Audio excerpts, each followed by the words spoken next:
You know that moment when you check your bank account on a random Tuesday and see $47, and you think to yourself, okay, this time I'm really going to save.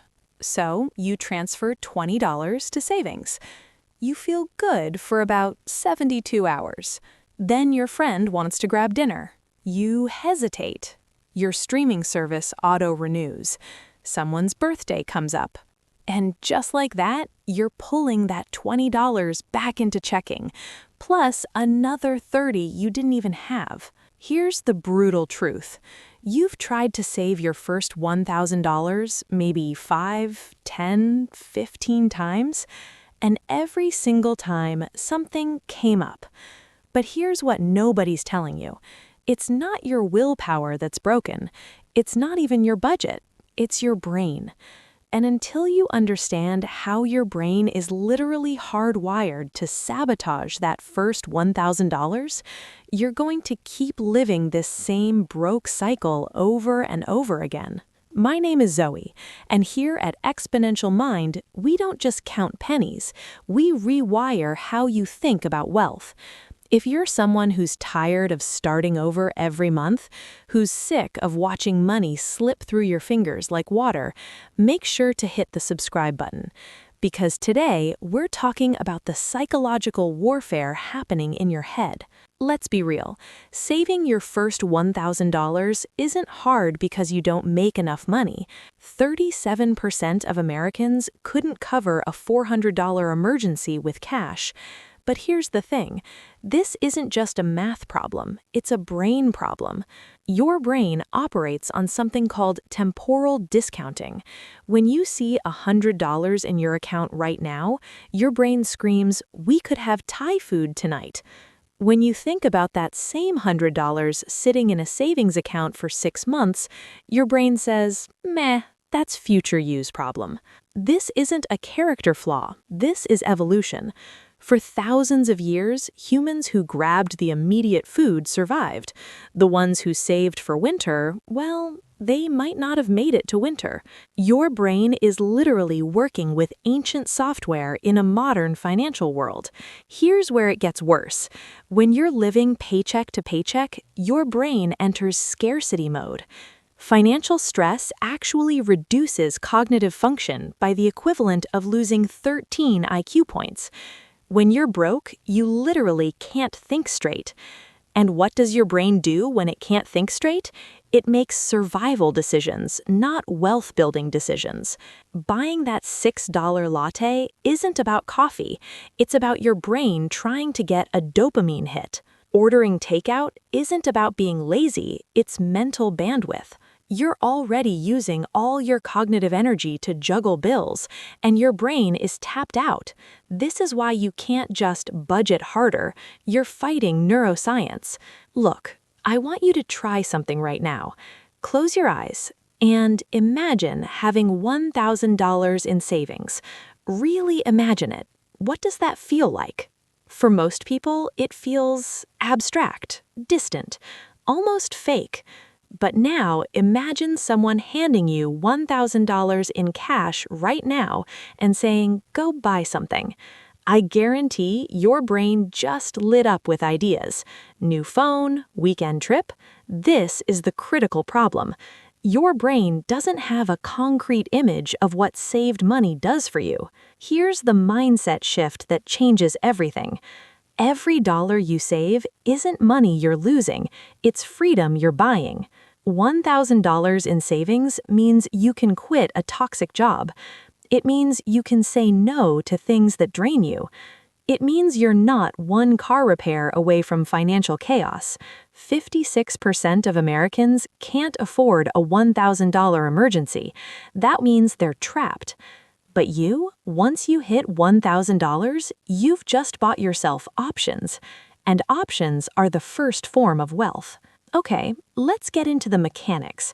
How do you actually save $1,000? Step 1, make it invisible. Open a high-yield savings account that is not connected to your checking. Why does this matter?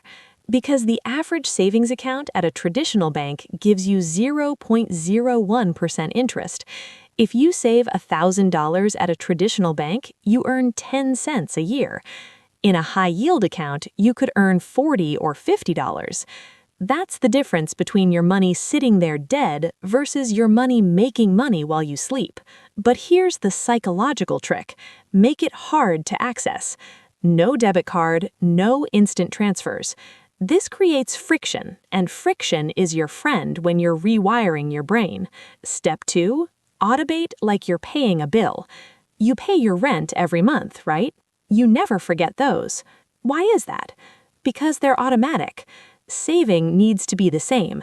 Set up an automatic transfer of $42 per week from checking to your high-yield savings account. Wait, Zoe, I don't have an extra $42 per week.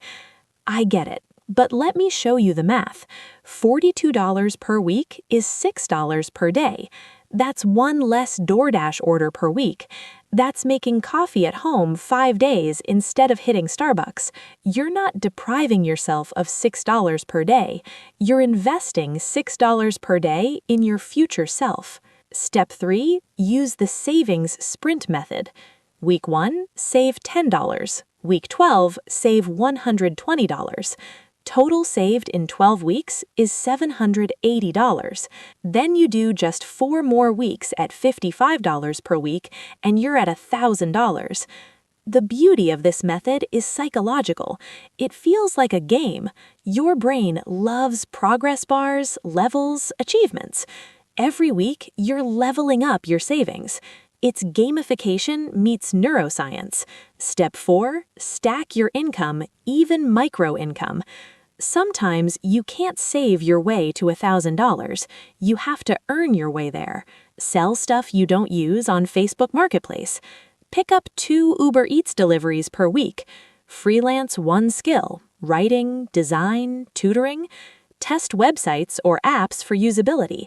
That's roughly $280 per month or $3,360 per year in extra income. Is it glamorous? No. But is it exponential thinking? Absolutely. Because once you prove you can generate extra income, your brain starts seeing opportunities everywhere. Objection number 1. This feels like deprivation. No, deprivation is being 40 years old with $0 in savings. What we're talking about here is delayed gratification. $1 saved today becomes $1.05 next year with compound interest. Objection number 2. I'll start when I make more money. Why? Because lifestyle inflation is real. 70% of lottery winners go broke within a few years. Objection number 3. What if an emergency happens before I hit $1,000? Then you use the money. That's literally what it's for. If you have even $300 saved and an emergency hits, you'll feel so much less panic. This is the exponential mindset, progress over perfection. Okay, let's make this concrete. Here's your step-by-step plan for the next 30 days. Today, open a high-yield savings account. This takes 10 minutes. This week, set up an automatic transfer. This month, find one subscription you don't use and cancel it. Bonus challenge, sell 3 things you own but don't need. Daily affirmation. Every morning, say out loud, I am building wealth $1 at a time. Weekly review. Every Sunday, check your savings balance and celebrate it. Spend 2 minutes every night visualizing what having $1,000 saved feels like. Saving your first $1,000 isn't about the money, it's about proving to yourself that you can do hard things. Once you save $1,000, you'll realize you can save $5,000. So here's my challenge to you. Start today, not tomorrow, not next week. If this video gave you a new way of thinking about money, hit that like button. I'm Zoe, and I'll see you in the next one.